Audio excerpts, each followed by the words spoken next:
നടിക്ക് പണം വാഗ്ദാനം ചെയ്ത് സെക്സ് ആവശ്യപ്പെട്ടതിനെ എതിർത്തതിന് തന്നെ സിനിമയിൽ നിന്ന് വിലക്കിയെന്ന് സംവിധായക സൗമ്യ സദാനന്ദൻ. സമൂഹമാധ്യമത്തിൽ പങ്കുവച്ച പോസ്റ്റിലാണ് ഹേമ കമ്മിറ്റിക്ക് മുൻപിൽ വ്യക്തമാക്കിയ കാര്യങ്ങൾ സൗമ്യ പങ്കുവച്ചത്. സിനിമയിലെ നല്ല ആൺകുട്ടികൾക്ക് പോലും മറ്റൊരു മുഖമുണ്ടെന്നും തൻ്റെ ആദ്യ സിനിമ അനുവാദമില്ലാതെ പ്രധാന നടനും സഹനിർമ്മാതാവും എഡിറ്റ് ചെയ്തെന്നും സൗമ്യ ആരോപിക്കുന്നു. ആദ്യ സിനിമയ്ക്ക് ശേഷം മറ്റു പ്രൊജക്ടുകളുമായി നിർമ്മാതാക്കൾ സഹകരിച്ചില്ലെന്നും സൗമ്യ ആരോപിച്ചു. എൻ്റെ പുഞ്ചിരി തിരിച്ചു തന്നതിന് ഹേമ കമ്മിറ്റിക്ക് നന്ദി എന്ന കുറിപ്പോടുകൂടിയാണ് സൗമ്യ സിനിമയിൽ നിന്ന് തനിക്കുണ്ടായ ദുരനുഭവം പങ്കുവച്ചത്. പുതിയ പ്രൊജക്ടുകളുമായി വനിതാ നിർമ്മാതാക്കളെ വരെ സമീപിച്ചെങ്കിലും ഫലമുണ്ടായില്ലെന്നും സൗമ്യ പറയുന്നു.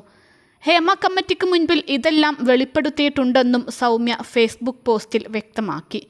കുഞ്ചാക്കോ ബോബൻ നായകനായ മംഗല്യം തന്തുനാനേനെ എന്ന സിനിമയുടെ സംവിധായികയാണ് സൗമ്യ.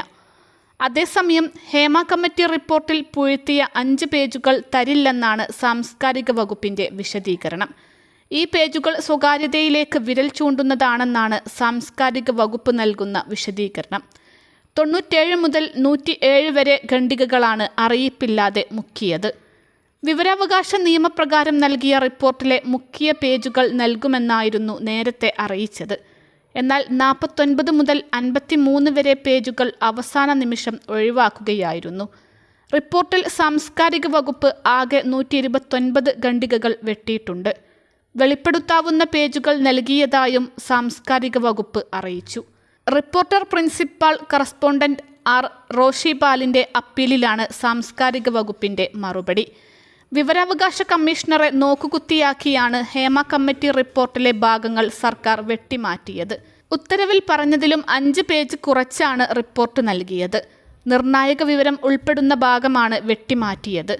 ഏറ്റവും ക്രൂരമായ ലൈംഗികാതിക്രമ വിവരങ്ങൾ ഉൾപ്പെട്ട ഭാഗങ്ങളാണ് ഒഴിവാക്കിയത്. വിവരാവകാശ commissioner doctor A Abdul Hakeem 21 ഖണ്ഡികകൾ ഒഴിവാക്കാനായിരുന്നു നിർദ്ദേശിച്ചിരുന്നത്.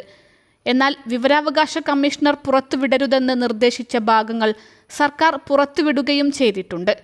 48-ാം പേജിലെ 96-ാം ഖണ്ഡിക പുറത്തുവിടരുതെന്ന് കമ്മീഷണർ നിർദ്ദേശിച്ചിരുന്നു.